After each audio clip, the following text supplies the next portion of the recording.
Hello, नमस्ते आणि जय Hind. Teaching is passion या आपल्या शैक्षणिक चॅनलवर आपल्या सर्वांचे सहर्ष स्वागत आहे. तर बऱ्याच दिवसानंतर आपण भेटत आहोत आणि आज आपण जे TIT परीक्षा होणार आहे आपली किंवा होऊ घातलेली आहे, शिक्षक अभियोग्यता व बुद्धिमत्ता चाचणी म्हणजेच teacher aptitude and intelligence test. ही जी शिक्षक पात्रता परीक्षा झाल्यानंतरची परीक्षा आहे, जी आपली होऊ घातलेली आहे, ती परीक्षा फेब्रुवारीमध्ये होणार आहे असं म्हणले होते. परंतु बरेचसे काही घोटाळे उघडकीस आले. TETचे बरेच काही फ्रॉड प्रकरणं यात उघडकीस आली आणि त्यामुळे हा पेपर जो आहे तो पोस्टपोन झालेला आहे, कॅन्सल झालेला नाही, पोस्टपोन झालेला आहे. म्हणजे हा पेपर आता एप्रिलमध्ये होईल असं सांगितलं. एप्रिलमध्ये नाही झाला तरी मेमध्ये तरी हा पेपर होईल अशी आशा आपण व्यक्त करूया. कारण बऱ्याचशा शाळा आहेत जिथं प्रत्येक शाळेवर जवळपास आता ज्या काही परमनंट शाळा आहेत किंवा ज्या नगरपालिकेच्या महानगरपालिकेच्या झेडपीच्या शाळा आहेत, त्या प्रत्येक शाळेमध्ये 10 शिक्षकांची जागा असेल तिथं 4 शिक्षकांच्या जागा रिक्त आहेत. जिथं 5 शिक्षकांची पदे असतील तिथं 2 शिक्षकांची पदे रिक्त आहेत. प्रत्येक शाळेत पदांची रिक्तता आहे. त्याच्यामुळे शासनाला जागा भरणे आणि परीक्षा होणार आहे. नाही तर विद्यार्थ्यांचा जो आक्रोश आहे त्याला सगळ्यांनाच काय व्हावं लागेल तर तोंड द्यावं लागेल. त्याच्यासाठी ही परीक्षा घेतल्याशिवाय भाग नाही.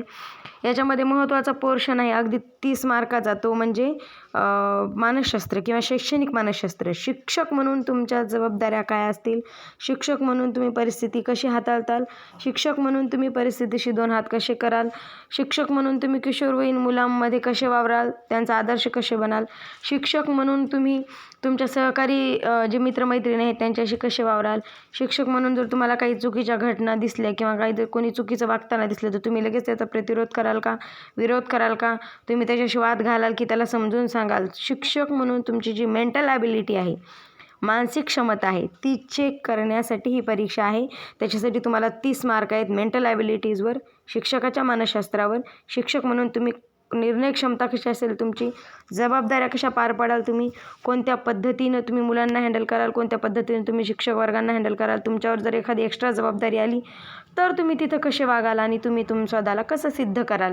एक शिक्षक म्हणून तुम्ही समाज घडवताय, तुम्ही एक पिढी घडवण्याचं एक नाही की तुम्ही कित्येक पिढ्या घडवण्याचं काम करताय, तर तुम्ही तिथं तुमची निर्णय क्षमता कशी ठेवाल याच्यावर हा आपला पेपर आहे. आपण याच्यावर डिटेल सर्व अभ्यास घेणार आहोत. रेग्युलर लेक्चर घेतले जातील इथून पुढे, पण तुमचा रिस्पॉन्स प्रतिसाद अत्यंत महत्त्वाचा आहे. महत्त्वाची गोष्ट आहे की तुम्ही जर सबस्क्राईब आणि शेअर केलं, पुढे हा व्हिडिओ स्प्रेड झाला तर आपल्याला असं वाटतं की बरेच जण अभ्यास करत आहेत आणि त्यांच्यापर्यंत हा व्हिडिओ पोहोचत आहे. त्याच्यासाठी तेवढा प्रतिसाद देत जा. तर आता आपण डायरेक्ट प्रश्न बघूया. प्रिव्हियस इयर 2017मध्ये कशा पद्धतीचे प्रश्न आले होते. मिनिमम आपण 10 प्रश्नपत्रिका बघूया.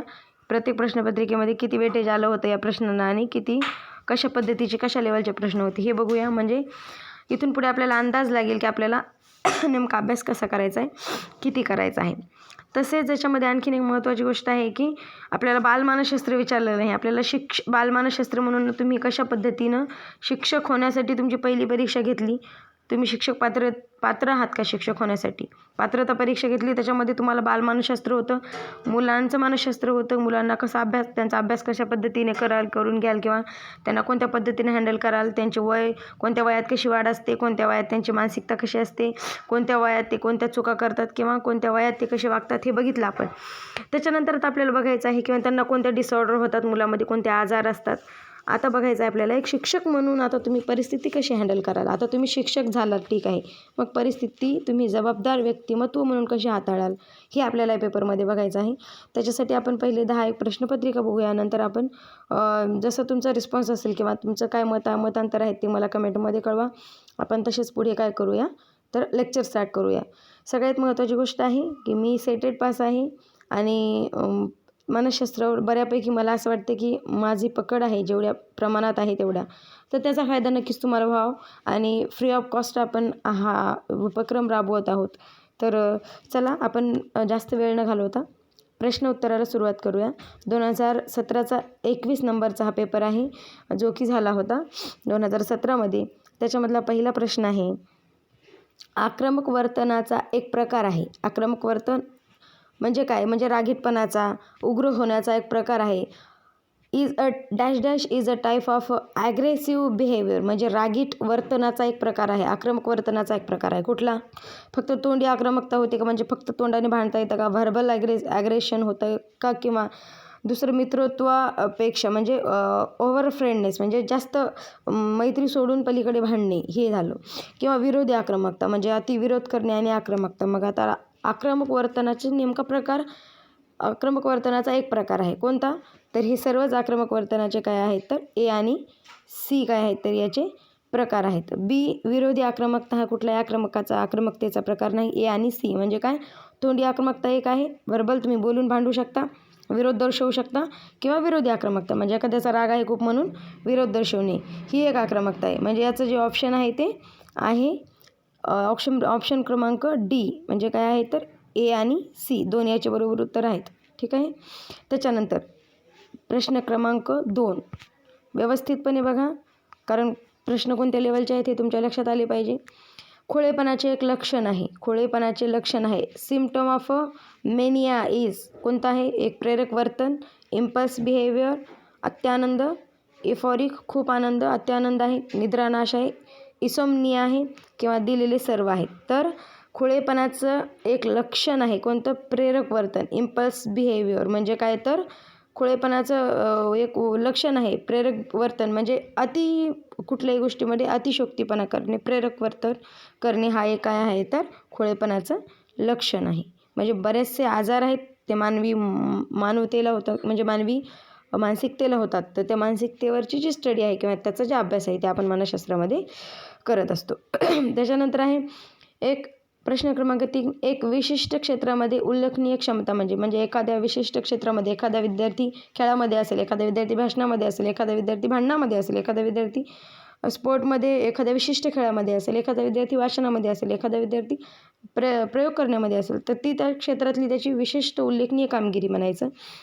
एक विशिष्ट क्षेत्रामध्ये उल्लेखनीय क्षमता म्हणजे प्रतिभा म्हणजे त्याला टॅलेंट म्हणतात, त्याला बौद्धिक श्रेष्ठत्व म्हणतात. नाही, बौद्धिक श्रेष्ठत्व असेल तर सर्वच विषयामध्ये असेल. सर्वसामान्यापेक्षा थोडी जास्त बुद्धिमत्ता असं तर शक्य नाही, सर्वसामान्यापेक्षा जास्त बुद्धिमत्ता असेल तर ती सर्वच विषयामध्ये असेल. सर्वसामान्यापेक्षा उच्च बुद्धिमत्ता असेल तर ते प्रतिभासंपन्न मुले असतील किंवा विशिष्ट असतील किंवा त्याला आपण काय म्हणतो आपण त्याला, ठीक आहे, जेव्हा आठवण येतील तेव्हा सांगेल. तर असे जे मुलं आहेत किंवा विशिष्ट क्षेत्रामध्ये फक्त जे विशिष्ट आहेत त्यांना प्रतिभासंपन्न किंवा टॅलेंटेड म्हणू शकतो आपण. आणि जे एक्स्ट्रा ऑर्डिनरी आहेत किंवा ऑर्डिनरी आहेत, विशिष्ट काहीतरी आहेत, ते काय झाले तर त्यांच्याकडे विशिष्ट बुद्धिमत्ता झाली. पण जे एका विशिष्ट क्षेत्रात टॅलेंट आहे बाकीच्या क्षेत्रात नाही आहेत, पण एका क्षेत्रामध्ये त्यांची प्रतिभा संपन्न आहे ते तेव्हा त्यांना टॅलेंटमध्ये येतं किंवा आपण टॅलेंटेड विद्यार्थी असे म्हणतो. त्याच्यानंतर पुढे आहे समजा, आता इथं परत निर्णय क्षमतेवरचा प्रश्न आहे. समजा आपणास एका आरक्षित वर्गाच्या निधीचे प्रभारी म्हणून नियुक्त केलेलं आहे. एक आरक्षित वर्ग आहे कुठला तरी, ज्या वर्गाला आरक्षण दिलेलं आहे आणि त्या वर्गाची तुम्हाला प्रभारी म्हणून नियुक्त केलेलं आहे. वर्गाच्या निधीचे प्रभावी म्हणजे एका आरक्षित वर्ग आहे त्याचा काही जो निधी येतो, पैसा येतो, त्याचे तुम्हाला प्रभारी म्हणून नियुक्त केले आहे. अशा निधीचा किफायतशीर वापर व्हावा, योग्य वापर व्हावा म्हणून आपण काय करणार, आपण पटापटा भ्रष्टाचार करणार, खूप सारे पैसे खाऊन टाकणार, गप्पा घेऊन टाकणार, आपण भ्रष्टाचार करणार आणि खूप मोठं होणार, किंवा कोणत्या पद्धतीने परिस्थिती हँडल करणार. स्वतःची आर्थिक मिळकत वाढवणार, ठीक आहे, गल्ला वाढवणार, आपली मिळकत वाढवणार आणि आपलंच सगळं आपल्या गल्ल्यामध्ये साचवणार, किंवा आरक्षित वर्गातील विद्यार्थ्यांचा योग्य प्रमाणात लाभ करणार, त्यांना योग्य प्रमाणात वाटून देणार. जर तुम्हाला समजा एखाद्या स्कॉलरशिपची जबाबदारी तुमच्यावर असेल, हे एक्झाम्पल म्हणजे एक स्कॉलरशिप आहे, समजा स्कॉलरशिपच्या जबाबदारी तुमच्यावर आहे, तर तुम्ही कोणत्या पद्धतीने ती स्कॉलरशिप वाटप करणार की खाऊन टाकणार.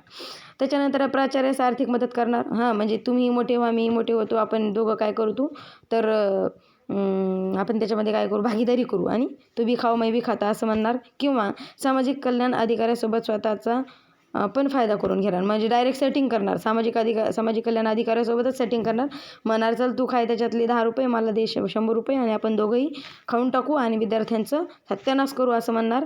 किंवा काय म्हणणार आपण, तर आपला एक निर्णय क्षमता आपण इथे काय करणार, आरक्षित वर्गातील विद्यार्थ्यांचा योग्य प्रमाणात आपण त्यांना लाभ करणार, आपण योग्य प्रमाणात त्यांना काय करणार तर त्यांचे जो निधी आहे तो त्यांच्यापर्यंत पोहोचवणार. प्रश्न क्रमांक जे काय आहे याचं उत्तर आहे बी. ठीक आहे. पुढे आता याच्यामध्ये प्रश्न क्रमांक वेगवेगळे आहेत, आपल्या आता सिक्वेन्स जवळपास विसरून गेली. पुढे कधी आपण खालील हेतूंसाठी संसाधन म्हणून आपल्या विद्यार्थ्यांना वापरतात. संसाधन म्हणून वापरतात म्हणजे काय, sometimes you apply your students as a instrument of the following purpose. एखाद्या कारणासाठी तुम्ही त्यांचा वापर करता. कोणत्या कारणासाठी वापर करता बघूया. सहकार्याशी संवाद साधण्यासाठी, म्हणजे आपले जे मित्र आहेत त्यांच्याशी बोलण्यासाठी. प्रतिस्पर्धीशी मस्करी करण्यासाठी, म्हणजे ठीक आहे आपला एखादा प्रतिस्पर्धी आहे त्याच्यासोबत आपले वाद आहेत, भांडण आहे, आपण मग आपल्या विद्यार्थ्यांना घेणार आणि भांडणार किंवा मस्करी करणार, आपण त्याच्यावर खूप टवाळक्या करणार, खूप हसणार, अशा पद्धतीने वापरणार का. निष्ठावंत नेतृत्व निर्माण करण्यासाठी, निष्ठावंत फक्त नेतृत्व निर्माण करण्यासाठी आपण आपल्या विद्यार्थ्याचा वापर करणार. किंवा उच्च आदर्श ठेवण्यासाठी, सामाजिकदृष्ट्या उपयुक्त असणाऱ्या कामासाठी. आपण आपल्या विद्यार्थ्यांची, ती आपली प्रॉपर्टी नाही आहेत, ती आपली प्रॉपर्टी आहेत, पण ते आपण त्याचा वापर कोणत्या पद्धतीने करतो आहे, ती एक समाजाची प्रॉपर्टी आहे, आपण त्यांना घडवण्याचं कार्य करतो आहे. तेव्हा उच्च आदर्श ठेवण्यासाठी आणि काय करणार तर आपण त्यांना सामाजिकदृष्ट्या उपयुक्त कामासाठी त्यांचा वापर करणार, ना की कुठेतरी टेम करणार, ना की कुठंतरी टवाळक्या करणार, ना तर कोणत्या एखाद्या टोळीचा अध्यक्ष करणार, ना तर आपणही टोळी बनवणार आणि त्यांना आपण त्यांचा मोरक्या होणार, त्यांना आपल्या मागे पळवणार, असं बिलकुल काही करणार नाही. ठीक आहे, पुढे जाऊया. तर पुढचा प्रश्न आहे, जेव्हा विद्यार्थी जसे की खडू फेकून किंवा तुमच्यावर शिट्टी वाजवून तुमच्याबद्दल वाईट अश्लील बोलून अशा असंख्य चुकीच्या गोष्टी करून जर जाणून बुजून वर्गाची शिस्त बिघडवण्याचा प्रयत्न करत असतील तर त्या वर्गात तुमची भूमिका काय असेल. समजा एक टवाळकेखोर वर्ग आहे, त्याच्यात बेशिस्त बरेच विद्यार्थी आहेत, ते काय करतात, तुम्ही शिकवत असताना तुमच्या अंगावर खडू फेकतात, तुमच्या वर शिट्टी वाजवतात, वेगवेगळे टॉन्ट करतात. तर अशा परिस्थितीत तुम्ही एक मोठा दंडका घेऊन त्यांच्या मागे लागणार, बदाबदा रपारप्पा त्यांना मारणार, अगदी त्रास देणार, किंवा खूप मोठ्या प्रमाणावर तुम्ही अशा विद्यार्थ्यांना शिवीगाळ करणार, घाण बोलणार. काय करणार नेमकं, कशा पद्धतीने तुमचा रोल तिथं असेल. पुन्हा एक निर्णय क्षमतेवरचा प्रश्न. When a student are deliberately attempting to disturb the discipline of the class by making numerous mischiefs like throwing of chalks, visiting upon you, calling foul and obscene word, then what will be the role in that class. तुमचा काय role असेल त्या क्लासमध्ये. तर अशा विद्यार्थी जेव्हा असतील तेव्हा काही विद्यार्थ्याशी मैत्री करणार व त्यांच्या मदतीने गुंड प्रवृत्तीने असलेल्या विद्यार्थ्याची फजिती करणार. म्हणजे तुम्ही काय करणार, एक टोळी करणार तुमच्या विद्यार्थी एका बाजूने असणाऱ्या विद्यार्थ्यांची आणि त्यांच्या मदतीनं त्यांची फजिती करणार. तुम्हीही त्यांना तशाच पद्धतीनं टॉन्ट करणार. ठीक आहे. शिक्षक म्हणून त्यांना आतापर्यंत न वापरलेली नैतिक शक्ती दाखवणार. म्हणजे आतापर्यंत तुम्ही शांततेने शिकवत असाल तर नैतिक शक्ती दाखवणार, त्यांना नापास करून टाकणार किंवा त्यांचे मार्क कमी करून टाकणार किंवा त्यांना तुम्ही शिक्षा करणार. काही विद्यार्थ्यांना तर प्रत्यक्ष धमकी देणार, म्हणजे डायरेक्ट तू स्कूल के बाहर मुझे मिल, तू मुझे बाहर मिल, मैं तुझे देखता, तू बाहेर भेट, तुला सांगतो, असं म्हणणार. किंवा त्यांची अशी विचित्र वागणूक वर्गाच्या कामगिरीला नुकसान करत आहे हे होतखोर विद्यार्थ्यांच्या लक्षात आणून देण्यास आवश्यक ते प्रयत्न करणार. तेव्हा आपला रोल असेल की त्यांची जी अशी विचित्र वागणूक आहे त्या वागणुकीमुळे विद्यार्थ्यांचं नुकसान होत आहे बाकीच्या, त्यामुळे जी वर्गातली होतकरू विद्यार्थी आहेत त्यांच्या थ्रू त्यांना काय करणार, आपण समजावून सांगण्याचा प्रयत्न करणार आणि अशा विद्यार्थ्यांच्या लक्षात आणून देऊन मुलांचं लवकर ऐकत असतात तशा पद्धतीने त्यांना समजून सांगणार. ना की आपण त्यांना फजिती करणार, ना की आपण त्यांच्यावर नैतिक शक्ती दाखवणार, ना की त्यांना धमकी देणार, असं कुठलंही कार्य आपण तिथे करणार नाही आहोत. ठीक आहे. त्याच्यानंतर पुढे समजा एखाद्या किशोरवयीन विद्यार्थ्याने आपल्या कठोर व अपमानजनक वागणुकीबद्दल तक्रार केली आहे. एखादा किशोरवयीन विद्यार्थी आहे, 12 ते 18 गटातला विद्यार्थी आहे, किशोरवयीन विद्यार्थी आहे आणि त्याने समजा काय केली, तक्रार केली आहे की त्याच्यावर कोणीतरी त्याचा अपमान केलेला आहे. त्याच्या पालकांनी रागाच्या भरात आपल्याशी संपर्क साधला, तेव्हा तुम्ही तुमची प्रतिक्रिया काय. पुन्हा निर्णय क्षमतेवर प्रश्न. म्हणजे पालकांनी जर संपर्क साधला, त्याला म्हणणार ये शाळेत, ये तुला बघतो, किंवा मग असं म्हणणार की त्या विद्यार्थ्याला पळापदा मारणार, रपारपा हाणणार, त्याला म्हणणार पुन्हा बोललास तर पक, असं म्हणणार. किंवा काय करणार आपण बघूया. तुम्ही त्यांना प्राचार्याकडे घेऊन जाणार व त्यांच्या उलट वर्तणुकीमुळे त्यांची तक्रार करणार. असे जर पालक आले तर त्या पालकांना डायरेक्ट उचलणार आणि मुख्याध्यापकाच्या कॅबिनमध्ये नेणार आणि हे बघून घ्या म्हणणार ह्यांनी काय केलं तर असं वर्तणूक केली. किंवा आपण विद्यार्थ्याविरुद्ध दडपशाहीचे युद्ध सुरू करणार. म्हणजे मी आताच सांगितले की विद्यार्थ्यांना मारणार, बादा हाणणार, एका कोंडी रूममध्ये नेऊन आणि म्हणणार पुन्हा बोललास तर पाय, किंवा दडपशाही करणार. किंवा भविष्यात अशा घटना टाळण्यासाठी आपण आपल्या स्वभावात बदल घडवून आणणार. भविष्यात आपण जर अशा काही घटना झाल्या असतील, समजा एखाद्या किशोरवयीन विद्यार्थ्याने आपल्यावर कठोर व अपमानजनक वागणुकीबद्दल तक्रार केली आहे. समजा आता तशी जी वागणूक आहे, समजा आपणच केली, एखाद्या विद्यार्थ्यासोबत अपमानजनक वागणूक केली आणि त्याची तक्रार त्यांनी केली, तर आता अशी जर घटना आपल्याकडून घडलेली आहे किंवा आपल्यामुळे जर एखादे पालक आक्रमक झाले तर तुम्ही काय करणार, त्याच्याकडे दुर्लक्ष कराल का? नाही. तुम्ही त्याला तक्रार का केली म्हणून त्याच्यावर दडपशाही आणणार का? नाही. विरुद्ध दडपशाही सुरू करणार का विद्यार्थ्याच्या? नाही. तुम्ही काय करणार, आपली जी चूक झाली तर भविष्यात अशा घटना टाळण्यासाठी आपण आपल्या स्वतःच्या स्वभावात बदल घडवणार. समजा तुमचा जर एखादा स्वभाव असेल चिडकेपणा, रागीटपणा किंवा अतिरागवणपणा, अति उग्रपणा, अग्रेसिव्हनेस, तर तुम्ही त्याच्यामध्ये बदल घडवून आणाल म्हणजे भविष्यामध्ये अशा घटना टाळता येतील. म्हणजे निर्णय क्षमतेवरचा प्रश्न आहे. पुढे, हे नैराश्याचे लक्षण असू शकते, म्हणजे can be a sine of depression. बरेचसे लोक डिप्रेशनमध्ये जातात, आत्महत्या करतात, गोळ्या खातात, खूप सारे टॅबलेट खातात, झोपेच्याच गोळ्या खातात आणि झोपेतच मरून जातात. असे बरेचसे प्रकरणं घडतात. त्याला डिप्रेशन आपण म्हणतो. किंवा डिप्रेशनमध्ये फाशी घेतात किंवा डिप्रेशनमध्ये उडी मारतात किंवा कुठून तरी मरतात किंवा फाशी घेतात, काही करतात, त्याला म्हणतात डिप्रेशन किंवा नैराश्य. आता काहीच होऊ शकत नाही, आता जीवन संपलं आहे असं म्हणणे म्हणजे नैराश्य. म्हणजे याचं काय कारण असू शकतं? निराशावाद असू शकतो, विसरळूपणा असू शकतो किंवा हर्षतिरेक असू शकतो, अति आनंद असू शकतो किंवा यापैकी कोणतेही नाही. तर याचं मेन कारण असू शकतो निराशा. एखाद्या व्यक्तीला जेव्हा निराशा येते किंवा तो अति नाराज होतो किंवा त्याला आता पुढं काहीच दिसत नाही, सगळं संपल्यासारखं वाटतं, तेव्हा तो नैराश्यामध्ये जातो किंवा डिप्रेशनमध्ये जातो. हे याचं एक उत्तर आहे सरळ भाषेमध्ये. पुढे जाऊ आपण. आपणास शाळेतील वाचनालयाची अतिरिक्त जबाबदारी देण्यात आलेली आहे, आपणास असे वाटते. आता समजा तुम्हाला तुमच्या शाळेतील वाचनालय आहे त्याची अतिरिक्त जबाबदारी दिली आहे तर तुम्हाला असं वाटतं तर तुम्ही काय कराल? इथे पूर्ण निर्णय क्षमता. आपण येथील विशेष कर्मचारी आहात म्हणून आपणच येथे विशेष वाचक असणार. म्हणजे असं करणार की इथं मी विशेष कर्मचारी म्हणून फक्त सगळे पुस्तकं मीच वाचणार, बाकी कोणाला काही वाचू देणार नाही, बाकी कोणी इथे यायचं नाही, जायचं नाही, लायब्ररीमध्ये कोणी भटकायचं नाही असं म्हणणार. किंवा या वाचनालयावर आणि येथील वाचन साहित्यावर विद्यार्थी व शिक्षक दोघांचा अधिकार असणार. किंवा ग्रंथालय संसाधनाचे शोषण करण्यासाठी प्राचार्याला मूळ अधिकार आहे. म्हणजे ग्रंथालयाचं शोषण करायचं आहे, ते पुस्तकं विकून खायचे, त्याचा अधिकार ग्रंथालयाच्या संसाधनाचे जे काही शोषण करण्याचे अधिकार आहेत ते मूळ अधिकार असणार. प्राचार्याचेही मूळ अधिकार आहेत, म्हणजे प्राचार्यानं करावं जे घोटाळे करायचे ते. किंवा आपण या वाचनालयाचे स्वतः मालक असणार आणि आपल्या इच्छेनुसार पुस्तके जारी होणार. म्हणजे आपण वाचनालयाचे मालक असणार, कोणते पुस्तक आणायचे, कोणते पुस्तक फेकून द्यायचे, कोणते पुस्तक वाचायचे, कोणते पुस्तक कोणाला वाचायला द्यायचे किंवा नाही द्यायचे, किंवा काय काळा बाजार करायचा ते आपल्या मनावर असणार. यापैकी तुम्ही काय करणार? यापैकी या वाचनालयावर आणि येथील वाचन साहित्यावर विद्यार्थी आणि शिक्षक दोघांचाही अधिकार असणार. विद्यार्थ्यांचाही अधिकार असणार, शिक्षकांचाही असणार. ज्याला जे पुस्तक हवं आहे ते येणार आणि वाचणार आणि घेऊन जाणार. एक कमिटी आहे शाळेची, त्या कमिटीमध्ये समजा तुमची वाचनालयाची जबाबदारी आहे तर तुम्ही तिथलं कुठलंही काळं पांढरं काम करणार नाही किंवा तुम्ही कुठलीही जबाबदारी तिथं बेकार करणार नाही किंवा घोटाळा करणार नाही किंवा कुठलेही पुस्तकं मीच वाचन करत आहे, याचा मीच मालक आहे असं म्हणणार नाही. तर आपण इथे जबाबदारीने वागणार. पुढे, म्हणजे निर्णय क्षमतेवरचा प्रश्न. पुढे, आपल्या शाळेत तुम्हाला NCC मधील महत्त्वाचे पद दिली आहे. या क्षमतेमध्ये आपण च्यानुसार काम करणार. NCC मध्ये समजा महत्त्वाचं पद दिले नॅशनल लेवलवर, जे समजा आता म्हणजे आपल्याकडे जे NCCचे कार्यक्रम घेतात, समजा जे राष्ट्रीय स्वयंशिस्त कार्यक्रमाचे असतात.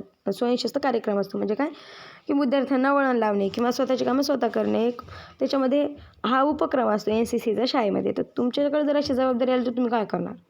तुमच्या वैयक्तिक कर्तव्याची जाणीव व निहित हितसंबंध लक्षात घेऊन, म्हणजे वैयक्तिक कर्तव्य काय आहे, निहित हितसंबंध काय आहेत ते लक्षात घेणार आणि काम करणार. किंवा सरकारी नियमाखाली नामंजूर झालेल्या वेगवेगळ्या मुख्य खर्चाप्रमाणे काम करणार किंवा प्राचार्याच्या वैयक्तिक सल्ल्याप्रमाणे काम करणार किंवा आजच्या सामाजिक कलानुसार काम करणार. पुन्हा निर्णय क्षमतेचा प्रश्न. तुमच्या वैयक्तिक कर्तव्याची जाणीव, म्हणजे वैयक्तिक जेवढं कर्तव्य आहे निहित हित संबंध लक्षात घेऊन, म्हणजे मला जेवढं जमतं तेवढंच काम करणार, त्याच्या पलीकडे मी करणार नाही. मला जे पटतं, मला जे जमतं, जे माझ्या हिताचं आहे तेच मी करणार, बाकीचं सोडून देणार, ते गेलो वड्यानं असं म्हणणार. प्राचार्याच्या वैयक्तिक सल्ल्याप्रमाणे काम करणार, प्रिन्सिपल म्हणलं तेवढंच करणार, बाकीचं सोडून देणार. आजच्या सामाजिक कलानुसार काम करणार, म्हणजे समाजात प्रेझेंट सोशल ट्रेंड्सनुसार जर काम करत असेल बाकीचे तर मी करणार, बाकीचे करत नसतील, बाकीच्या शाळेत ते वर्क होत नसेल तर मीही करणार नाही, मी सोडून देणार. तर सरकारी नियमाखाली मंजूर झालेल्या वेगवेगळ्या मुख्य खर्चाप्रमाणे आपण तिथे काय करणार, तर हे कार्य आपण पार पाडणार. NSSचं कार्य दिले तुमच्या हाती तर तुम्ही जो काही सरकारच्या नियमाप्रमाणे ज्या काही वेगवेगळा मुख्य खर्च आहे त्या खर्चाप्रमाणे तुम्ही तिथं सर्व काम पार पाडणार. पुढे, बुद्धी म्हणजे काय? व्हॉट इज मेन बाय बुद्धी? बुद्धी म्हणजे काय? इंटेलिजन्स म्हणजे काय आणि बुद्धी म्हणजे काय? बुद्धी म्हणजे बुद्धिमत्ता, भावना, आत्मसंकल्पना किंवा मूल्यांकन. तर बुद्धी म्हणजे सेल्फ कॉन्सेप्ट हे नाही, मूल्यांकन हे नाही, भावना हे नाही, इमोशन्स हे नाही. बुद्धिमत्ता म्हणजे बुद्धी. सरळ सोपं उत्तर. पुढे, समजा जर आपण गरीब विद्यार्थ्यांच्या समितीचे वरिष्ठ सदस्य असाल. पुन्हा निर्णय क्षमतेवर प्रश्न. समजा एक गरीब विद्यार्थी आहेत आणि त्यांची समिती आहे, त्याचे तुम्ही वरिष्ठ सदस्य आहात, तर तुमच्या विद्यार्थ्यांना आर्थिक मदत करण्यासाठी वितरित करण्याचा निकष काय असेल. म्हणजे तुम्ही कोणत्या पद्धतीने विद्यार्थ्यांना पैसे वाटप करणार किंवा निधी आहे तो वाटप करणार. कसं करणार.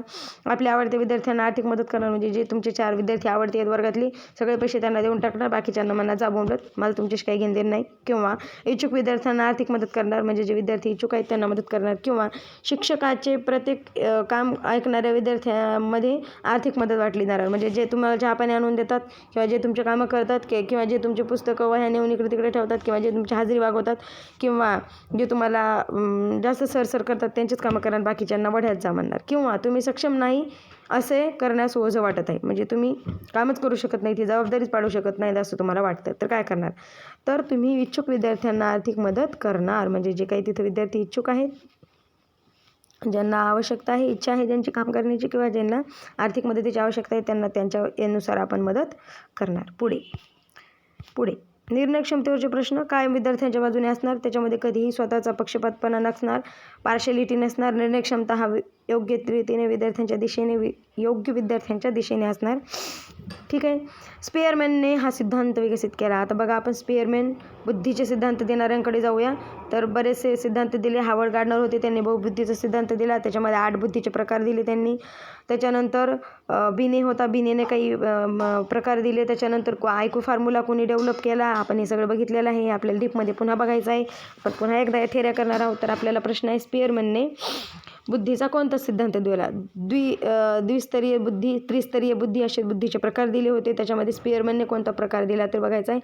मानसिक क्षमता सिद्धांत दिला, थिअरी ऑफ मेंटल ॲबिलिटी दिला, किंवा बुद्धिमत्तेच्या अमूर्त पातळीची संकल्पना म्हणजे concept of abstract level of intelligence दिला, किंवा 2 प्रकारच्या क्षमता सिद्धांत म्हणजे 2 टाईप ऑफ ॲबिलिटी थिअरी दिली, किंवा 2 घटकीय बुद्धिमत्ता सिद्धांत दिला म्हणजे 2 फॅक्टर थिअरी ऑफ इंटेलिजन्स दिला.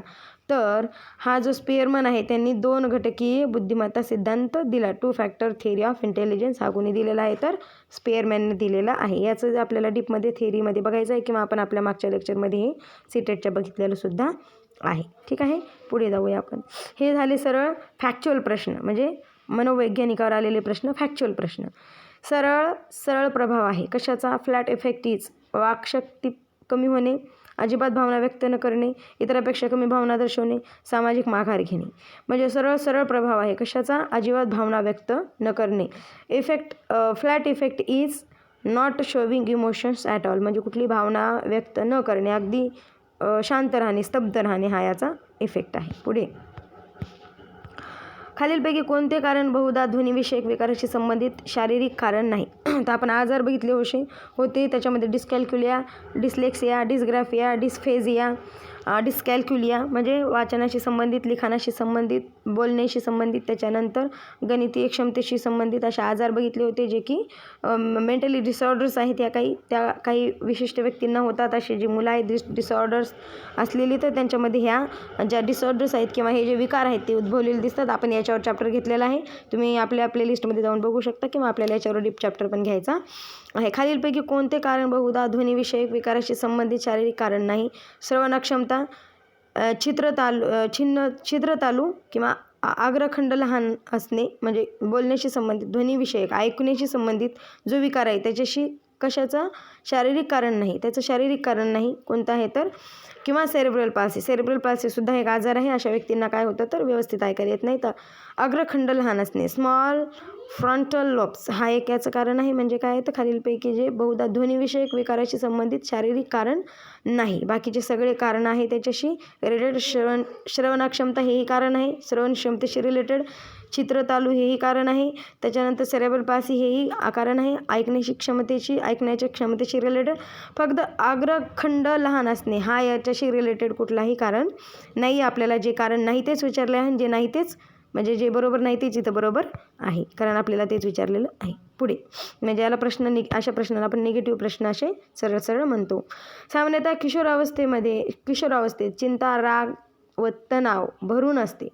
आपण कसे त्याचा ताणतणाव शांत करणार? म्हणजे एखादा सामान्यतः किशोरावस्थेतील जी मुलं आहेत, वादळलेल्या अवस्थेमधली मुलं असतात, उग्र अवस्थेमधली मुलं असतात, वादळलेली, गोंगारलेली असतात, खूप गांगारून गेलेली असतात. अगदी त्यांच्या शरीरात काही शारीरिक बदल चालू असतात, काही मानसिक बदल चालू असतात, काही ग्रंथीमधून काही स्त्राव चालू झालेले असतात. त्याच्यामुळे त्यांच्यामध्ये वेगवेगळे मेंटल किंवा फिलिंग्स क्रिएट होतात, मेंटल डिसॅबिलिटीज क्रिएट होतात, मेंटल म्हणजे त्यांच्यामध्ये मानसिक ताणतणाव निर्माण होतो. तसेच त्यांच्यामध्ये ज्या फिलिंग्स आहेत, काही फिलिंग्स डेव्हलप होतात, काही शारीरिक बदल होतात, काही मानसिक बदल होतात. त्याच्यामुळे ती गोंधळून गेलेली मुलं असतात, किशोरावस्थेतील मुलं. तर नेमकं त्यांचं जे चिंता आहे, त्यांना बऱ्याच गोष्टींची, नको असलेल्या गोष्टींची चिंता वाटायला लागती, खूप काही गोष्टींचा राग येतो, खूप तणावानं भरून गेलेले असतात. बऱ्याचशा गोष्टी ते आपल्या आईवडिलांशी सांगू शकत नाहीत. घरातल्यांचं बर्डन वेगळं असतं, समाजाचं बर्डन वेगळं असतं. आपल्या घरातल्या जे काही ताणतणावपूर्ण वातावरण असतं त्याच्यामध्ये ते खूप असे गोंधळून जातात, डिस्टर्ब होऊन जातात. तर तुम्ही अशा मुलांशी कसे त्यांना व्यवस्थित समजून सांगाल किंवा आपण त्यांचा ताणतणाव कशा पद्धतीने शांत करणार? का त्यांना धरून बांधून रपारपा मारणार किंवा त्यांना म्हणणार तू मूर्ख आहे, चल तुझं काम झालं, तू येडा आहे, तुला काही येत नाही, तू पागल आहे असं म्हणणार? किंवा त्यांना आपण नावं ठेवणार की तुमचं चरित्र चांगलं नाही, तुमचं वागणं चांगलं नाही, तुमचं बोलणं चांगलं नाही, तुम्ही एक बरबाद पिढी आहात असं म्हणणार? तुम्ही काय करणार? ते निर्णय द्यायचा इथे बघा. पर्याय क्रमांक 1 आहे मैत्री संबंधामार्फत त्याच्या खाजगी जीवनाबद्दल जाणून व त्याला भावनिक सुख देऊन. म्हणजे मैत्री संबंधामार्फत म्हणजे फ्रेंडली आपण त्याला बोलणार, त्याच्या खाजगी जीवनाबद्दल जाणून, त्याला काय अडचणी आहेत त्या जाणून घेणार आणि त्याला भावनिक सुख देणार. म्हणजे त्याला तात्पुरतं किंवा शांतता, त्याला चांगल्या विचारांची देवाणघेवाण कराल, त्याच्यासोबत त्याला शांततेनं वागायला सांगाल, शांततेनं बोलायला सांगाल, ज्या काही परिस्थिती आहे तिच्यासोबत डील करायला सांगाल. आणि भावनिक म्हणजे त्याला तुम्ही काय करणार? इमोशनल कम्फर्ट बनवणार. इमोशनली तुम्ही त्याला काय करणार? कम्फर्ट बनवणार. पर्याय क्रमांक 1 through friendly relations sharing his private life and giving due emotional comfort. म्हणजे त्याला व्यवस्थित मार्गदर्शन करायला आणि त्याला भावनिक कम्फर्टेबल वातावरण त्याला द्याल की अशा पद्धतीनं तू हे प्रॉब्लेम सॉल्व करू शकतो. आणि असे मुलं खूप भावनेच्या आहारी गेलेले असतात, तर त्यांना तुम्ही जर भावनिक मतांतून सांगितलं तर ते लवकर समजतं. किंवा दडपशाहीच्या माध्यमातून, म्हणजे दडपशाही तू मूर्ख आहे, तू येडा आहे, चुप बस म्हणणार, काय बोलू नको, येडा आहे तू, भुरट्या नालायक आहे तू असं म्हणणार, तुला काही समजत नाही, तू काही बोलू नको असं म्हणणार. किंवा नकारांद्वारे किंवा त्याचा विषय सोडून देणार. किंवा तू म्हणणार की तुझा विषय खलास झाला बाबू, तू गेला कामातून, तू काय बोलू नको, आता संपला तू असं म्हणणार त्याला. किंवा एक तत्त्वज्ञानी म्हणून चेष्टा करणार. किंवा तुम्ही हुशार आहात, ज्ञानी आहात, तत्त्वज्ञानी आहात म्हणून तुम्ही काय करणार? चेष्टा करणार. तुम्ही त्याला येड्यात काढणार की बाबा याची अवस्था किती खराब आहे, याला काहीच येत नाही किंवा हे किती गोंधळून गेले असं म्हणणार. तर तुम्ही असं काही करणार नाही. तुम्ही त्याला त्याच्याशी मैत्री संबंधामार्फत त्याला फ्रेंडली समजून सांगणार आणि त्याला इमोशनली कम्फर्टेबल वातावरण निर्माण कराल, इमोशनली कम्फर्ट फील कराल. म्हणजे त्याला तुम्ही आपलेसे वाटाल आणि तो तुमच्याशी त्याच्या सर्व गोष्टी शेअर करेल आणि तुम्हाला त्याला योग्य मार्गदर्शन करता येईल. हे झालं याचं परफेक्ट उत्तर, हे झालं याचं परफेक्ट निर्णय क्षमतेवरचं उत्तर. अशा पद्धतीचे उत्तर आपल्याला टेटमध्ये द्यावे लागतात. जेव्हा मैदानावर तुमच्या विद्यार्थ्यास भटक्या कुत्र्याने चावल्यास आपण काय करणार? समजा एखादा मैदान आहे, मैदानावर भटक्या कुत्र्याने तुमच्या एखाद्या विद्यार्थ्याला चावलं, तुम्ही म्हणणार तू कशाला इथं भटकायला आला होता, तू कशाला इथं मरायला आला होता, कशाला इथं तरपडला, तुझं काय काम होतं इथं, तू मूर्ख आहे, येडा आहे, तुझं काय काम होतं इथं असं म्हणणार. किंवा त्याच्या पालकास कळवणार व लगेचच प्रथमोपचार द्याल. त्याला पालकाला कळवणार, त्याला प्रथमोपचार द्याल. तिथं डेटॉल वगैरे असेल तर त्याच्या जखमेला पुसून काढणार किंवा जखमेला स्वच्छ पाण्याने धुवून काढणार आणि तशीच उघडी सोडणार. म्हणजे जखमेला स्वच्छ पाण्यानं धुवून काढणार आणि त्याच्यात बॅक्टेरिया, फंगस किंवा एंट्री करा आणि सगळं पाय खराब करा असं म्हणून त्याला तसं सोडून देणार जखमेला.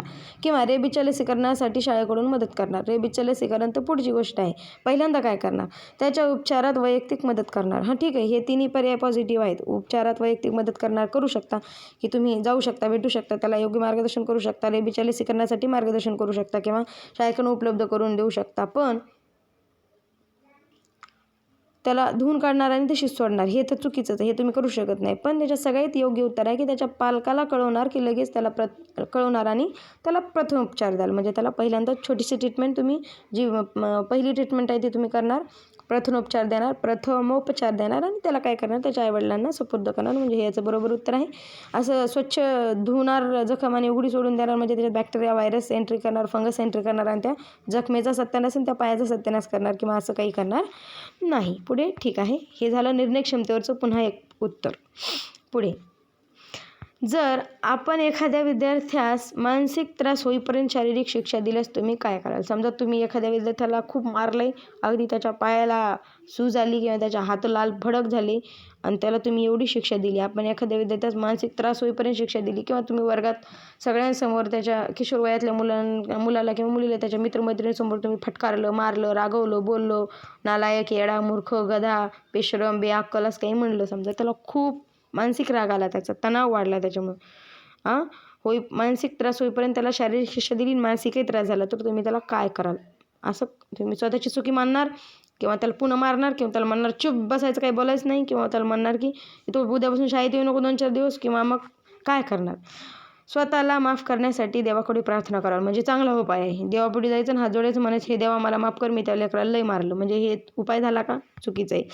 आपल्या मूर्खपणावर पश्चाताप करणार. म्हणजे आपल्या मूर्खपणावर फक्त पश्चाताप करणार, एकटेपणात म्हणणार तू हे चुकीचं केलं किंवा ताबडतोब वर्गातून बाहेर निघून जाणार. ठीक आहे, रागे निघून जाणार, तर तिकडे बोंबलत गेला वर्ग, बोंबलत गेले लेकरं.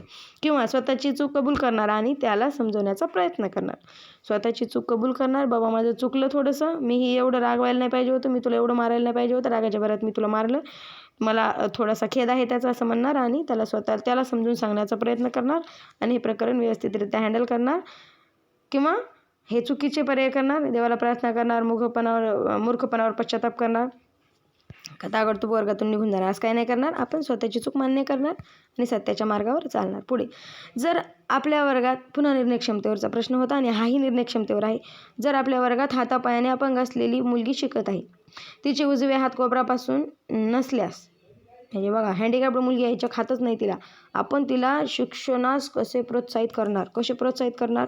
ठीक आहे, आपण हळूच तिच्यावर हसाल. म्हणजे तुम्ही तिला हसणार, तू येडी आहे, तुला लिहिता येत नाही, तुला हातच नाही.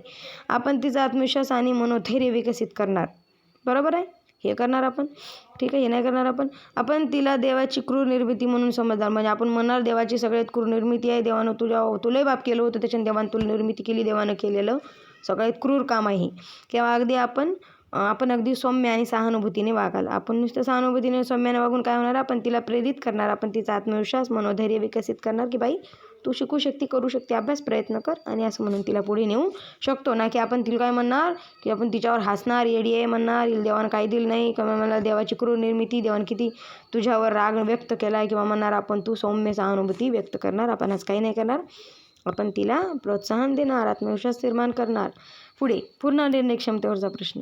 एक विद्यार्थी जो मानसिकदृष्ट्या विकलांग आहे, म्हणजे मेंटली डिस्टर्ब आहे, तो तुम्ही घेत असलेल्या वर्गात मंदबधीर बसू शकत नाही. तुम्ही घेतलेल्या मंदबधीर वर्गात तो बसू शकत नाही. जेव्हा आपण त्याला ओळखले तेव्हा आपण काय करणार? एखादा मूकबधीर मुलं असतात, मंदबधीर असतात किंवा मानसिक विकलांग मुलं असतात, तर अशा मुलांना काय करणार? पहिले त्यांना म्हणजे वेगळे शब्द होते, आता विकलांग शब्द आला. अशा विद्यार्थ्याबाबतीत तुम्ही काय करणार? आपली शिकवण अगदी सोपी करणार, त्याला अतिरिक्त वेळ देणार. आपली शिकवण सोपी करणार, त्याला वेळ देणार जास्तीचा. आपण एका व्यक्तीसाठी इतरांना बळी पडू देणार नाही, म्हणजे आपण त्याच्यासाठी बाकीच्यांचं नुकसान करणार नाही, ते राहिलं येडं. किंवा आपण असं काही करणार की स्वतः वर्ग सोडून जाणार, म्हणजे आपण पळून जाणार. आपण तिथं म्हणजे काय करणार? आपण स्वतःच ते प्रॉब्लेम न सॉल्व करता निघून जाणार. ती बोंबलत गेला वर्ग आणि बोंबलत गेले ते विकलांग लेकरं, काय घेणं नाही असं म्हणणार. किंवा आपण त्याला मुळीच मदत करणार नाही. ठीक आहे, आपण त्याला म्हणणार तू येडा आहे, आपल्याला तुझ्याशी काही घेणं नाही, त्याला मुळीच मदत करणार नाही. तर आपण त्याला अतिरिक्त वेळ देणार आणि आपण आपली शिकवण्याची पद्धत काय करणार? त्याला आपली सोपी पद्धत करणार.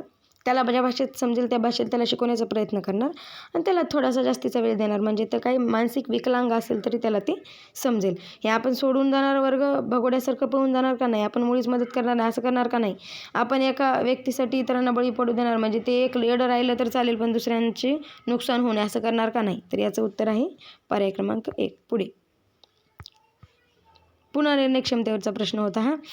अनुपालन, ओळख आणि किरणाच्या स्वरूपातील सामाजिक प्रभाव यांनी सांगितले. तर बघा, social influences in the form of compliance identification and internalisation was given bye, म्हणजे ही जी प्रोसेस आहे ती कोणी दिली, तर शेरिफ यांनी दिली, केलमॅन यांनी दिली, वायगोत्स्की यांनी दिली, किंवा यापैकी एकही नाही. तर ही जी पद्धत आहे अनुपालन, म्हणजे अनुपालन करणे, जे काही आहे त्याचं पालन करणे, आणि अनुपालन, ओळख आणि अंतर्किरणाच्या स्वरूपातील सामाजिक प्रभाव, याची जी काही थिअरी आहे ही केलमॅन यांनी दिलेली आहे. ती थिअरी आपण डिटेलमध्ये जेव्हा आपण लेक्चर्स घेऊ तेव्हा स्टार्टमध्ये बघणार आहोत. ठीक आहे. वॅटसननी वायगोत्स्की जे आहे ते वायगोत्स्की आपले सामाजिक सांस्कृतिक सिद्धांत दिलेला आहे त्यांनी. शेरिफबद्दल काही एवढं मला माहिती नाही, पण वायगोत्स्की यांनी काय केलेलं आहे तर सामाजिक सांस्कृतिक सिद्धांत दिलेला आहे. त्यांनी भाषेला आणि समाजाला जास्त महत्त्व दिलेलं आहे. आणि पियाजेंनी काय केलेलं आहे तर जास्तीत जास्त महत्त्व त्यांनी संज्ञानाला दिलेलं आहे किंवा मेंटल ॲबिलिटीला दिलेलं आहे. पुढे 155 प्रश्न. शास्त्रीय अनुकूलनाचे प्रणेते, म्हणजे pioneer of a classical कंडिशनिंगची theory आहे, जी की कुत्र्यावरचा प्रयोग आहे. एक कुत्रा असतो आणि काय केलेलं असतं तर त्या दररोजचं काय करतात तर घंटी वाजली की कुत्र्याला काय होतं तर खायला मिळतं. म्हणजे दररोज काय होतं तर एक घंटी वाजते, दाराची बेल वाजली की कुत्र्याला माहीत असतं मला कोणतरी खायला आणलेलं आहे. मग तो कुत्रा काय करतो तर त्याच्या तोंडाला पाणी सुटतं, म्हणजे लाळ स्त्रवित होते त्याची. मग काय होतं तर ती एक क्रिया घडते, आणि मग असंच करून करून त्याला एक सवय झालेली असते. त्याच्यानंतर मग काय होतं तर नुसती जरी बेल वाजवली तरी त्याच्या तोंडाला पाणी येतं. जरी समजा त्याला खायला नाही आणून दिलं तरी मग काय होतं त्याची ती क्लासिकल कंडिशनिंग झालेली असते, त्याला तशी सवय झालेली असते, ती कंडिशनिंग झालेली असते त्याची. तशा पद्धतीचं त्याचं शास्त्रीय काम झालेलं असतं की त्याला जेव्हा बेल वाजली तेव्हा त्याच्या तोंडाला पाणी येतं. त्याला कोणी खायला आणून देऊ किंवा नाही देऊ, त्याच्यापुढे जेवण खायला आलं त्याच्यापुढे तरी त्याच्या तोंडाला पाणी येतं, नाही आलं तरी त्याच्या तोंडाला पाणी येतं. अशा पद्धतीने आपल्याला शास्त्रीय अनुकूलनाचं प्रणेता आपण पॅव्लॉव यांना म्हणतो, ज्यांनी की कुत्र्यांवर प्रयोग केलेला आहे. शास्त्रीय अनुबंधन असं त्यांच्या प्रयोगाचं नाव आहे. ठीक आहे. पुढे जाऊ आपण. असे दिसून येते की आधुनिक विद्यार्थी हे त्यांच्या अभ्यासात खोड्या अनेक शॉर्ट कटच्या नवनवीन पद्धती शोधून काढतात. म्हणजे आता असे दिसून येते की आजकालचे जे विद्यार्थी आहेत, हा मागचा जो प्रश्न होता तो काय होता तर फॅक्च्युअल प्रश्न होता, मानसशास्त्रज्ञावरचा प्रश्न होता. आता आहे पुन्हा मेंटल ॲबिलिटी किंवा निर्णय क्षमतेवरचा प्रश्न. तर असे दिसून येते की आधुनिक विद्यार्थी हे, म्हणजे सध्याचे जे विद्यार्थी आहेत आधुनिक विद्यार्थी आहेत, त्यांच्या अभ्यासात अनेक शॉर्टकटच्या नवनवीन पद्धती शोधून काढतात. म्हणजे शॉर्टकट उत्तरं सोडवण्याच्या पद्धती शोधून काढतात. आपण याला प्रतिबंध उपायाबद्दल काय विचार कराल, तुम्ही याला प्रतिबंध कसा कराल, तर या तरुणांचा वापर आपण आपल्या वैयक्तिक लाभासाठी कराल. म्हणजे माझा फायदा व्हावा म्हणून मी या लेकरांचा वापर करणार. शिक्षकांनी स्वतःला त्यांच्यापासून वाचवायला हवे, म्हणजे शिक्षकांनी त्यांच्यापासून स्वतःला वाचवावं, लांब जायचं. ते तिकडे लेकरं खड्ड्यात गेले आणि ते शिक्षण खड्ड्यात गेलं, त्यांच्याशी काही घेणदेण नाही. किंवा शिक्षकांनी त्यांना सरळ व चांगले नागरिक बनवण्यासाठी अनुकूल प्रतिबंधात्मक उपाय योजले पाहिजे. आजचा समाज हा असाच आहे, यात काहीच चूक नाही. म्हणजे आपण या तिन्ही पर्याय चुकीचे आहेत. आपण असं काहीही करणार नाही. आपण त्यांना काय करणार नाही, लाभासाठी वापर करणार नाही, त्यांना वाचवायचा प्रयत्न करणार नाही, किंवा हा समाज असाच आहे म्हणून सोडून देणार का नाही, त्यांची चुकी नाही असं म्हणणार का नाही. आपण शिक्षकांनी त्यांना सरळ व चांगले नागरिक बनवण्यासाठी अनुकूल प्रतिबंधात्मक उपाय योजले पाहिजे. चांगले नागरिक बनवण्यासाठी त्यांना वेगवेगळे उपाय योजले पाहिजे, ज्या उपायांद्वारे ते काय करतील तर स्वतःला चांगलं व्यवस्थित मार्गदर्शन केलं पाहिजे त्यांना, म्हणजे ते स्वतः व्यवस्थित सिद्ध होऊ शकतील. आपल्याला योग्य उपाय करायचे आहेत, ना की प्रॉब्लेम सोडून द्यायचा नाही, आपल्याला प्रॉब्लेम सोडवायचा आहे. एखाद्या मुलाच्या कौशल्यात त्याच्या स्नायूचा वाढलेला वापर यामुळे असतो. एखादा विद्यार्थी आहे तर त्याच्या स्नायूचा अति वाढलेला वापर, फॉर एक्झाम्पल एखादा मुलगा पेंटिंग काढतो तर त्याच्या स्नायूचा अति हालचाल किंवा हाताची अति हालचाल कशामुळे वाढलेली असते, तर शिकण्यामुळं किंवा व्यायामामुळं किंवा परिपक्वतामुळं किंवा वरीलपैकी कोणतेही नाही, तर परिपक्वतामुळं. कारण मॅच्युरेशन आलेलं असतं त्या विद्यार्थ्यामध्ये त्या कुठल्याही एका कौशल्याबद्दल, त्याच्यामध्ये परिपक्वतेमुळे त्याच्या स्नायूचा एक्स्ट्रा वापर वाढलेला असतो. ठीक आहे. पुढे जाऊ आपण. हा एक फॅक्च्युअल प्रश्न होता. पुढे आहे attention deficit hyper activity disorder खालीलपैकी कोणते लक्षण दिसत नाही. म्हणजे ADHD हा जो आजार आहे त्याला म्हणतात attention deficit hyper activity disorder. म्हणजे ही मुलं अति चुळमुळे असतात, कुठे शांत बसू शकत नाहीत, एकच काम जास्त वेळ करू शकत नाहीत, 5 मिनटं वर्गात त्यांचं मन लागत नाही, अभ्यासाकडे एखाद्या उदाहरणाकडे ते 5 मिनटं जास्त मन लावून बघू शकत नाहीत. असे खूप विचित्र मुलं असतात. तर त्यांच्यामध्ये कुठला एक लक्षण दिसत नाही. बघा, निगेटिव्ह प्रश्न विचारला, लक्ष देत जा नाहीत, कान असे खडे करून ऐकायचं नाहीत, विचारलेलं काय आहे? डिसऑर्डर. खालीलपैकी कोणत्या डिसऑर्डरचं लक्षण नाही? निद्रानाश, असे मुलांना जास्त झोप येत नाही, बरोबर आहे. लहरीपणा असतो, खूप अतिलहरीपणा असतो आणि एकाग्रतेचा अभाव असतो. एकाग्रतेचा अभाव असतो म्हणजे हे जास्त वेळ एका जागावर एका कामात टिकूच शकत नाहीत. अटेन्शन डिफिशियंटी हायपर ॲक्टिव्हिटी डिसऑर्डर म्हणजे हे खूप ॲक्टिव्ह असतात, हायपर ॲक्टिव्ह असतात, अति ॲक्टिव्ह असतात. एका कामामध्ये जास्त वेळ बसू शकत नाहीत, एक काम मन लावून जास्त वेळ करू शकत नाहीत. हे असे खूप चुळमुळे, असे खूप उडपटांग मुलं असतात, असे पळतच राहतात, असे शांतता नसते त्यांच्यामध्ये. निद्रानाश असतो, झोप जास्त नसते, लहरीपणा असतो आणि एकाग्रतेचा अभाव असतो. उलट्या बिलट्या याच्यामध्ये होत नाही. वॉमिटिंग फिमिटिंग याच्यामध्ये नसते. वॉमिटिंग फिमिटिंग इकडं होतं, कमी जास्त खाण्यात झालं, पोट बिघडलं, आधी काही खाण्यात गेलं, नको असलेलं खाण्यात गेलं, तेव्हा उलट्या होतात. म्हणजे हा एक मानसिक आजार आहे. याच्यामध्ये उलट्या हा एक शारीरिक आहे आणि हा एक मानसिक आजार आहे. म्हणजे अटेन्शन आहे, जास्त जास्त हायपर ॲक्टिव्ह मुलं असतात ही, त्याच्यामुळे उलट्या बिलट्या इथं कुठे येत नाही. हा होता फॅक्च्युअल प्रश्न. पुढे जाऊ. समजत असतील तर प्रश्न समजत असतील, व्हिडिओ समजत असेल तर कृपा करून आपल्या व्हिडिओला लाईक, शेअर, सबस्क्राईब तेवढं करा. म्हणजे काय होईल तर माझं प्रोत्साहन आहे तो किंवा माझा जो उत्साह आहे तो वाढत जाईल. ठीक आहे, पुढे जाऊ.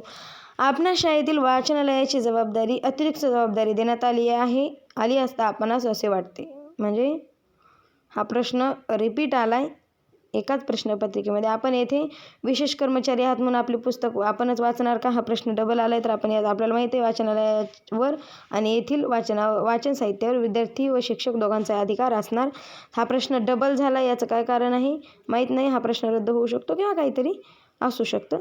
तर हा प्रश्न एकच आहे जो आपण पाठीमागे बघितलेला आहे. त्याच्यानंतर आहे मानसिक ताण डॅश डॅशची एक प्रतिक्रिया आहे. मानसिक ताण आहे, मेंटल ताण किंवा strain is a reaction of चिंता, निराशा, उदासीनता, ताण. अनेक्झिटी आहे, फ्रस्ट्रेशन आहे, डिप्रेशन आहे किंवा स्ट्रेन आहे. जो मानसिक ताण आहे म्हणजे मेंटल स्ट्रेस आहे, तो मेंटल स्ट्रेस आहे, तो कशाचा एक प्रतिक्रिया आहे, ताणाची एक प्रतिक्रिया आहे. जो स्ट्रेन आहे त्याची एक प्रतिक्रिया आहे, मानसिक ताण हा स्ट्रेनची एक दुसरी प्रतिक्रिया आहे. हा एक फॅक्च्युअल प्रश्न होता.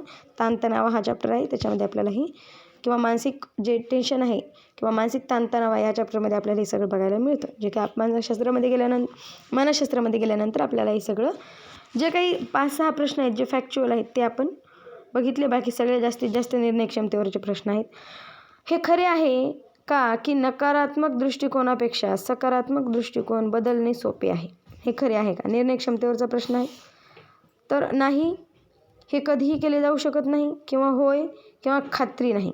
तर होय, हे खरे आहे की नकारात्मक दृष्टिकोनापेक्षा सकारात्मक दृष्टिकोन बदलणे सोपे आहे. नकारात्मक दृष्टिकोनापेक्षा सकारात्मक दृष्टिकोन बदलणे काय आहे?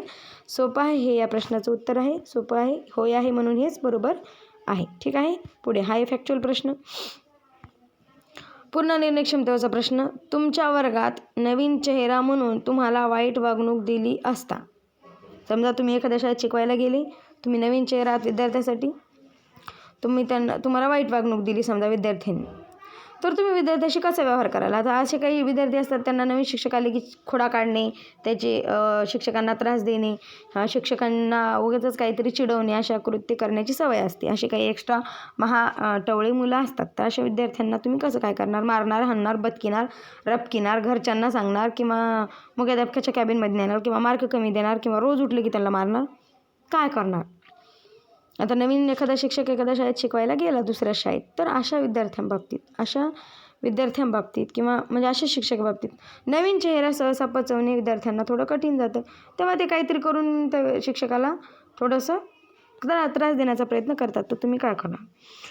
कठीण दंडात्मक शिक्षेची उपाययोजना कराल. म्हणजे त्यांना अगदी मारणार, कोंबडा करणार, कोंबडी करायला लावणार, मारणार, बदकिणार, फार फटके देणार आणि गप्प मारणार किंवा हाकलपट्टीच्या धमक्यामार्फत म्हणजे त्याला वर्गाच्या बाहेर हाकलून देणार, तासोन तास बाहेर उभं करणार, त्याला हाकलून देणार, निघ म्हणणार माझ्या वर्गातून, किंवा आपल्या गुणवत्तेतील सुधारणामार्फत किंवा तुम्ही तुमची गुणवत्ता सिद्ध कराल, तुम्ही तुमची शिकवण्याची पद्धत, तुमच्या असलेलं विषय ज्ञान, तुमच्याकडे असलेली कौशल्य वापरणार आणि आपल्या योग्य कौशल्यांच्या मार्फत, योग्य ज्ञानामार्फत, योग्य जे काही विषय ज्ञान आहे त्याच्यामार्फत आपण विद्यार्थ्यावर आपली छाप पाडणार किंवा त्यांना योग्य मार्गदर्शन करणार. किंवा तुम्ही वर्ग सोडून निघून जाणार म्हणजे पळून जाणार, पुन्हा भगोडा कार्यक्रम करणार, पळून जाणार, काही घेणं नाही म्हणणार, हे लेकरं मला हसताय, हे लेकरं मला वाईट म्हणतात, वाईट वागणूक देतात, मला या वर्गात यायचं नाही असं करणार का? नाही, तुम्ही यापैकी कुठलंही करणार नाही. तुम्ही आपल्या गुणवत्तेमार्फत त्या विद्यार्थ्यांना काय करणार? मार्गदर्शन करणार, थ्रो इम्प्रूव्हिंग युअर क्वालिटीज. तुमची जी क्वालिटीज आहेत त्या तुम्ही वाढवण्याचा प्रयत्न कराल. तुम्ही त्यांना योग्य मार्गदर्शन कराल, योग्य पद्धतीने शिक्षण द्याल, योग्य पद्धतीने त्यांना सुधारवण्याचा प्रयत्न कराल.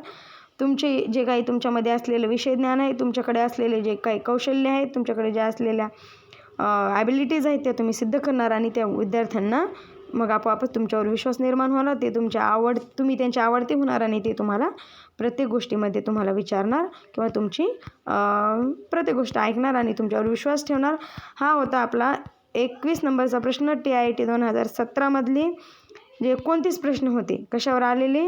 फक्त आणि फक्त शैक्षणिक मानसशास्त्र किंवा आपण त्याला म्हणू शिक्षकाचं मानसशास्त्र याच्यावर आलेले. शैक्षणिक मानसशास्त्र DEDचाही विषय आहे. DEDमध्ये आपल्याला शैक्षणिक मानसशास्त्र आहे. निर्णय क्षमतेवरचं मानसशास्त्र आहे. BEDलाही आपल्याला हा विषय आहे, तो आपण अभ्यासलेला आहे. त्याच्यामुळं आपल्याला त्याच्यामध्ये अवघड काहीच नाही. खूप सोपं होतं सगळं. आपल्याला आपली मेंटल ॲबिलिटी वापरायची. मानसिक आपलं लेवल कसं असणार, आपण किती आनंदी व्यक्तिमत्व असणार, आपलं राहणं वागणं बोलणं आपण पॉझिटिव्ह असणार, आपण नेहमी प्रसन्न असणार. शिक्षकाचं व्यक्तिमत्व कसं असावं? प्रसन्न असावं, नेहमी विद्यार्थ्यांना मार्गदर्शन करणारं असावं, नेहमी विद्यार्थ्यांना समजून घेणारं असावं, परिस्थितीमधून तोडगा काढणारं असावं. एखादी परिस्थिती जर निर्माणच झाली तर त्या परिस्थितीमध्ये काय करणारं व्यक्तिमत्व असावं शिक्षकाचं, की ती परिस्थिती सोडवणारं व्यक्तिमत्व असावं, कलह टाळणारं व्यक्तिमत्व असावं, जास्तीत जास्त चांगल्या पद्धतीने मार्गदर्शन करणारं, विद्यार्थ्यांच्या हिताचं विद्यार्थी घडवणारं, समाज घडवणारं, पालकांशी चांगला सुसंवाद ठेवणारं, तसेच अगदी व्यवस्थित चरित्र ठेवणारं, तसेच राहणीमानही शिक्षकाचा जास्तच खूप चमकदार चटकमटक नसावं, व्यवस्थित असावं, साधा सभ्यपणा असावा शिक्षकामध्ये. म्हणजे ज्याचं त्याचं बोलण्यात जसं आहे शिक्षकाचं वागणूक तशी त्याच्या राहणीमानात असावी. म्हणजे जसा बोले तसा चाले, त्याची वंदावी पाऊले अशी त्या शिक्षकाचं नेतृत्व असावं. म्हणजे शिक्षकाचं विद्यार्थी कळत न कळत अनुकरण करत असतात. विद्यार्थ्यांना, किशोरवयातील मुलांना मुलींना जास्त प्रकारात कुठल्या तरी एक आयडियलची आवश्यकता असते. कुणाला ते हिरो मानत असतात, हिरोशिपची आवश्यकता असते. तेव्हा आपण त्यांचे हिरो बनवू शकता किंवा आपण त्यांना आपलं अनुकरण ते करू शकतात. तेव्हा आपलं अनुकरण त्यांनी करायचं म्हणल्यावर शिक्षकांनी स्वतःला किती चांगल्या पद्धतीने सिद्ध करावं हे, किंवा कोणत्या पद्धतीत कसे निर्णय घ्यावे, सहकार्याशी कसं वागावं, वरिष्ठांशी कसं वागावं, कनिष्ठांशी कसं वागावं, विद्यार्थ्यांशी कसं वागावं, या निर्णय घेण्याची क्षमता शिक्षकाचं जे काही निर्णय क्षमता आहे ती आपल्याला या टेटच्या परीक्षेत विचारलेली आहे. आशा व्यक्त करते की हे प्रश्न तुम्हाला समजले असतील. याची उत्तरेही मी तुम्हाला समजवण्याचा प्रयत्न केला, तेही तुम्हाला समजले असतील. याच्यावर आपण DTL चॅप्टर घेणार आहोत, तर आपण त्याच्यासाठी तयार राहा. मी 1-2 दिवसातच थेअरीचे चॅप्टर तुमच्यासाठी घेऊन येणार आहे. त्याच्यासाठी सगळ्यात महत्त्वाचा तुमचा प्रतिसाद असेल. टेट ही होणारच आहे, त्याच्यामुळे आपला अभ्यास हा महत्त्वाचा आहे. ऐन टायमावर आपण गोंधळून जाऊ नये. फक्त आपण TETच्या पेपरच्या घोटाळ्याच्या त्याच्याच मागे न लागता आपला जो अभ्यास आहे तो रेग्युलॅरिटीमध्ये दररोजचा कन्सिस्टन्सीमध्ये मिनिमम 2 तास तरी आपला अभ्यास असावा. 2-3 तास अभ्यास करावा. त्याच्यात अर्धा तास आपण रोजचं निर्णय क्षमतेवरचे प्रश्न सोडवण्याला नक्की द्यावे. आपण रेग्युलर व्हिडिओ ॲनालिसिस करावे, ही एक आशा व्यक्त करते. आणि आपल्या हाती जे आहे ते आपण करत राहावं. जे आपल्या हाती नाही त्याच्यासाठी आपण जास्त तळमळी करत बसू नये. आपल्या हाती अभ्यास करणे आहे ते आपण करत राहावा. परीक्षा आज ना उद्या होणारच आहे, पण परीक्षा झाली तर हा पहिला आणि शेवटचा अटेम्प्ट आहे असं म्हणून देऊन आपण त्याच्यामध्ये आपलं सिलेक्शनच झालं पाहिजे. ही आपली प्रायोरिटी असली पाहिजे, ना की फक्त वादविवाद घालणे, कुठल्या तरी अधिकाऱ्याला फक्त नावं ठेवत बसणे. त्याचे कामं त्यानं केले, पोलीस यंत्रणा त्यांची कामं करत आहे, परीक्षा यंत्रणा त्यांची कामं करत आहे. आपलं काम आपण करत राहावं.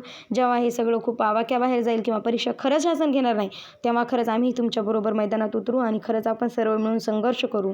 खरंच आपण सर्व मिळून एकदा पुन्हा कोणत्या तरी एका माध्यमातून आंदोलन करू आणि परीक्षा मात्र शासनाला घ्यायलाच भाग पाडू.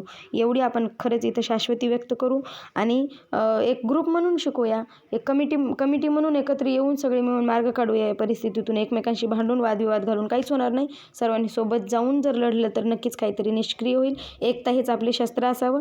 तर सध्या be on constant with yourself, स्वतःसोबत नेहमी बनलेले राहा. निगेटिव्हिटीला जास्त बळी पडू नका. निगेटिव्हिटी प्रत्येकामध्ये येत असते. निगेटिव्हिटी लवकर एंट्री करते. पॉझिटिव्हिटीच्या प्रमाणात.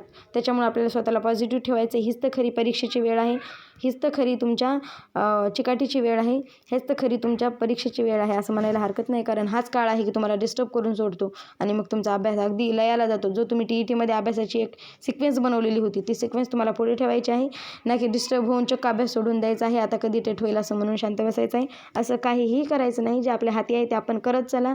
मार्ग आपोआप निघत जातात आणि निराशात किंवा नैराश्यात किंवा डिप्रेशनमध्ये असं कुठेही काहीही जाऊ नका. जे होईल ते चांगल्यासाठीच होईल अशी आशा व्यक्त करू आणि आपण मात्र आपल्या हाती असलेलं कार्य चांगल्या पद्धतीने पार पाडू, तो म्हणजे अभ्यास. तुमच्या अभ्यासाला लाख लाख शुभेच्छा. टेटच्या या आपल्या नवीन सिरीजमध्ये तुमचा प्रतिसाद मिळावा आणि तुम्ही तुमचे जे मित्रमैत्रिणी सहकारी आहेत त्यांच्यापर्यंत, जे शिक्षक भरतीची तयारी करत आहेत, टेटची तयारी करत आहेत, त्यांच्यापर्यंत हे व्हिडिओ पोहोचवावेत अशी एक माफक आशा व्यक्त करून मी सध्या तरी या क्षणाला इथं थांबते. जय हिंद.